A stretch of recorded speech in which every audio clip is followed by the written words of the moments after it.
Hi, my name's Alanna, and I'm currently a student at Life Challenge. So I want to tell you a little bit about myself. Um, for a long time, like from very young age, I had been dealing with a lot of self-hatred, which led to self-mutilation and drug addiction at a very young age. I grew up around it.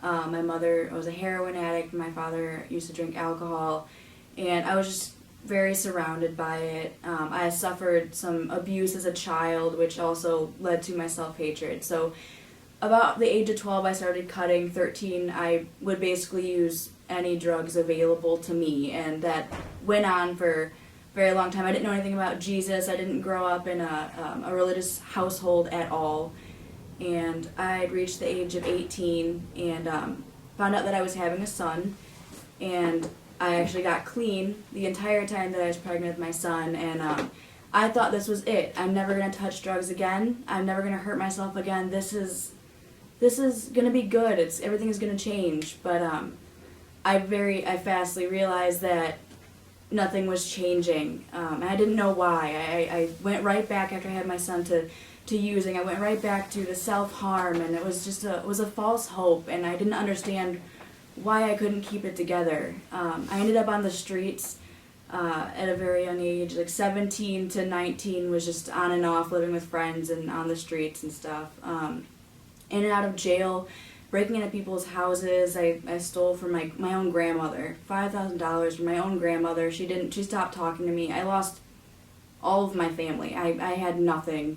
But 5 days after I was in Life Challenge, we went to a church service, and I was pretty dead set on leaving. I didn't want to be here. I didn't think it was for me. I was going to leave that night. But one of the craziest things and most unexpected things happened to me that night. I felt the Lord's presence for the first time I think I've ever felt it in my life, that I was aware of at least. I broke down, and I showed how much I had really been hurting for all of those years. I really let it all out. I cried, and I threw my hands up, and I admitted that He was my Savior, and I felt this presence, like, holding me. I felt like there was somebody there holding me as I wept, and it was one of the weirdest and most awesome feelings, and I just didn't understand it, but I knew there was something to it.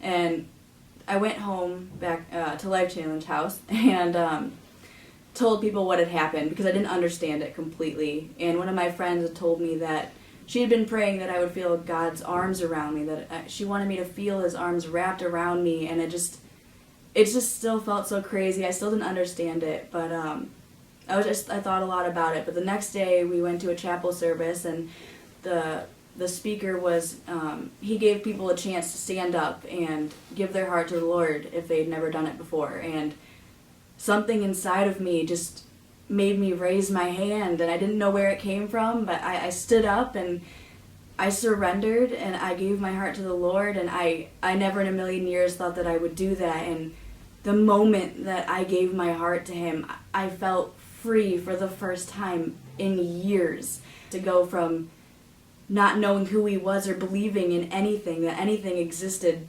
beyond this world right here, to giving my heart to Jesus and having Him reconcile my family and relationships and restore my mind is just an amazing thing. And I can only hope that somebody else out there sees this, and that you decide to give it a chance and just let Jesus into your heart. I promise it's one of the best things that you would ever do.